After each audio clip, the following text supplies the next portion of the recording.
Salve lobos do deserto! Seguindo a série de reviews dos quadrinhos clássicos de Conan, hoje falaremos sobre A Sombra do Palácio da Morte, que saiu recentemente na Espada Selvagem de Conan, número 7 da coleção Capa Dura.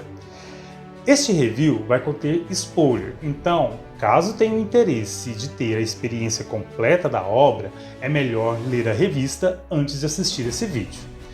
Este quadrinho é uma adaptação de um pequeno conto original de Conan conhecido como Shutao do Crepúsculo, que foi escrito por Robert Evan Howard, o criador de Conan, e foi publicado pela primeira vez nas revistas de contos Weird Tales, sob o nome de The Slithering Shadow, lançado em setembro de 1933.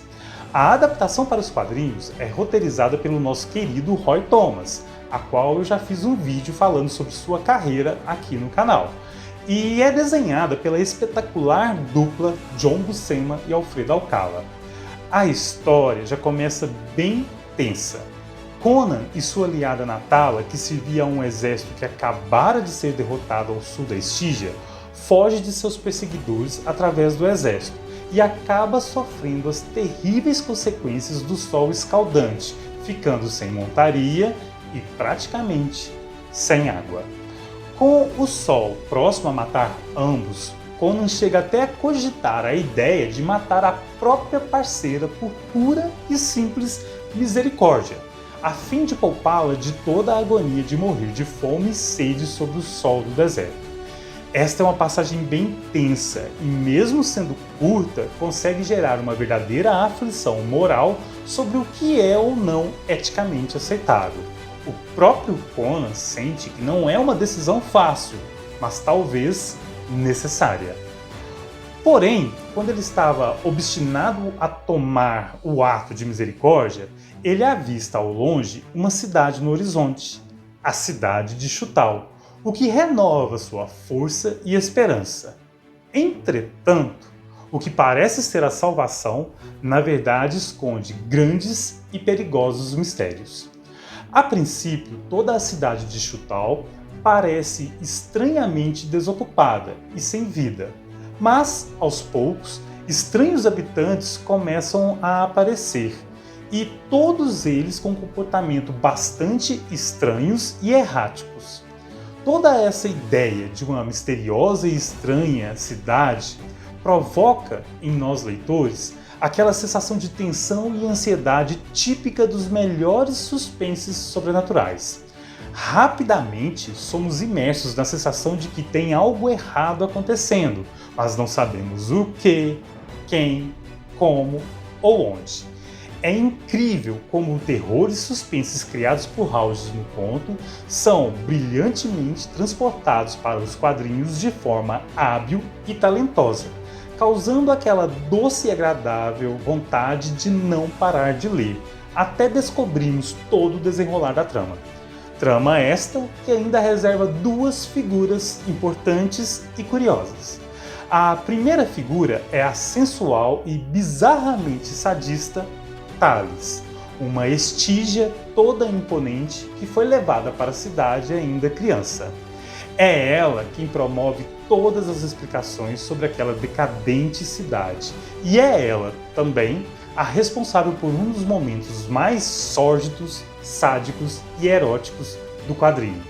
Conforme ela explica, aquela cidade data de tempos bastante remotos, e todos os habitantes da cidade estão numa espécie de transe induzido pelo consumo exagerado da lótus negra, uma planta capaz de produzir alucinações e estados de transe profundo.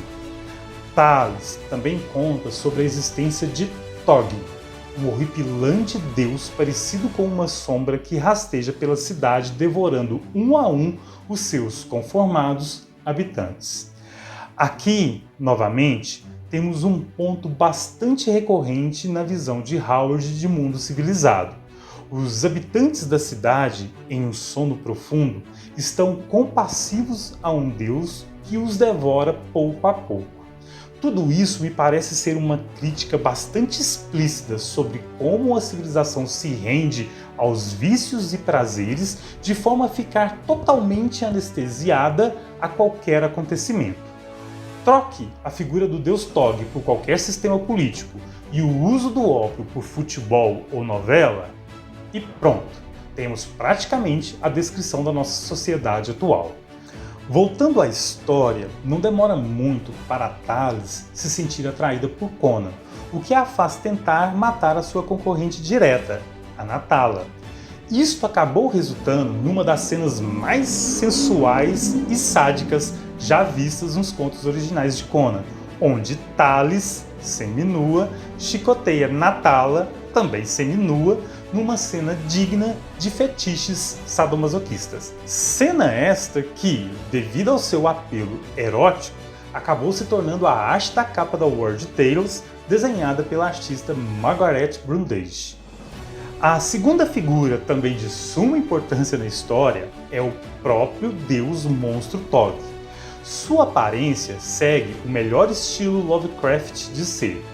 Tog, nos contos, é retratado como tendo um grande rosto parecido com um sapo, cujas características eram tão escuras e instáveis como a de um espectro visto em um pesadelo. E o contorno de seu corpo parecia esfumaçar e alterar sutilmente, mas de forma sólida e real. Tog não tem membros no sentido normal, mas membros escuros como tentáculos. Perante essa descrição tão subjetiva, acredito que o desenho de Buscema consiga fazer jus à proposta imaginada por Howard. Há ainda de acrescentar que o toque desses membros é carregado de um ar lascivo e pervertido, o que torna Tog uma verdadeira abominação. O desfecho final, claro, acaba resultando numa luta corporal de Conan versus Tog, e este, com toda certeza, foi um dos oponentes mais difíceis já enfrentados por Conan. Ao todo, o quadrinho apresenta 5 páginas inteiras deste confronto, que é cheio de angústia e reviravoltas, digna de fazer inveja às melhores lutas de Rocky Balboa. Mesmo que a vitória de Conan seja previsível, ela não vem fácil. E é exatamente essa dificuldade escalada de golpe após golpe, quadro após quadro, que torna a leitura um tanto prazerosa e catártica. Poucas vezes vi Conan sair de um combate tão ferido quanto neste, o que ajuda a quebrar um pouco aquela monótona imagem de guerreiro imbatível. Esta é uma das histórias de Conan escrita por Howard mais criticada entre os especialistas, muito por apresentar personagens bastante estereotipados como mocinha em perigo, cidade perdida, civilização decadente, anfitriã malvadona e monstro Lovecraftiano na escuridão. É realmente um texto bastante simples e direto, onde a construção dos personagens é muito pequena ou praticamente nula.